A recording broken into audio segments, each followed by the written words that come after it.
There were no maydays, no cries for help of any kind. When the investors started to burn on September 7, 1982, the 58-foot fishing boat was anchored in a cove off the coast of Craig, an Alaskan town with a population of about 600. When smoke started to rise from the hull, a blaze soon engulfed the ship, making it impossible for other vessels to try to save anyone who might still be alive. But it was unlikely any living thing could have survived the inferno. It took more than 4 hours to control the flames, enough to board the smoldering ruin that had once been a $850,000 salmon fishing boat owned by Mark Coulthers, 28, of Blaine Wash. Extinguishing it took 2 days. Troopers soon found victims, although it was hard to tell at first whether the piles of remains were even human. The three adults and a child were all burned beyond recognition.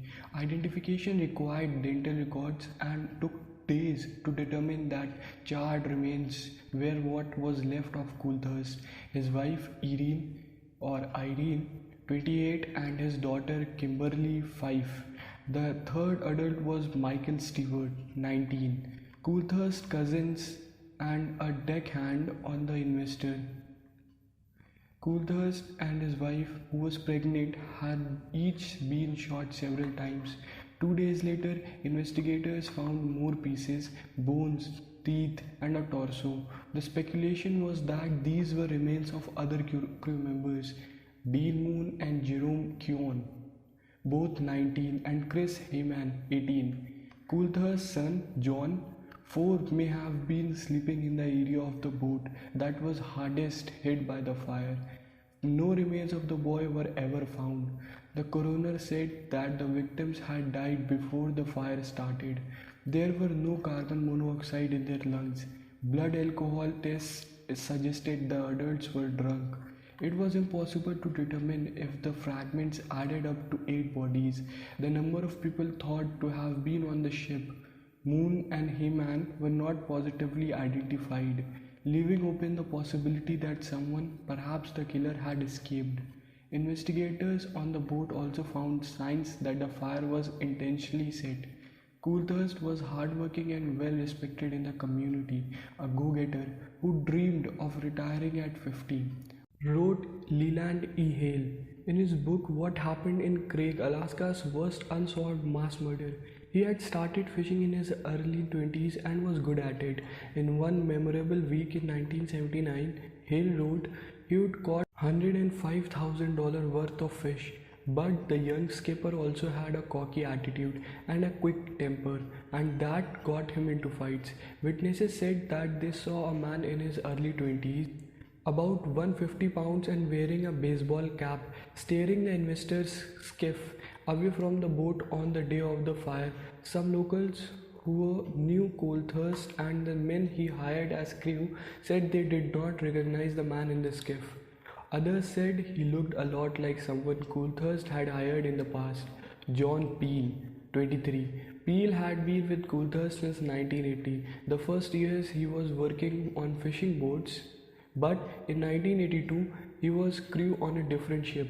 Peel had also dated Coulthurst's sister in the past. No physical evidence tied Peel to the crime. Police focused on him because his appearance matched that of the man witnesses said they saw on the skiff. But as Craig's mayor told the Associated Press, there were probably 500 guys in town at that time that looked just like him.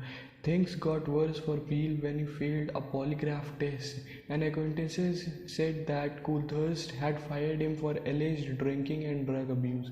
2 years after the fire, police arrested Peel in his hometown of Bellingham, Wash, and charged him with the first-degree murder for the 8 deaths and first-degree arson. The prosecution's theory was that Peel, angered at being fired, flew into a rage and shot Coulthurst and everyone on the boat. Then he used the fire to cover up his crime.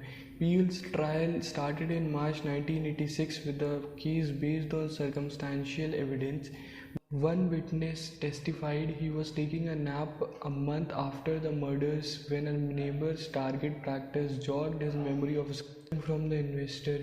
He assured the court he was not dreaming. A skipper who knew Peel said he saw him board the investor on the night of the killings.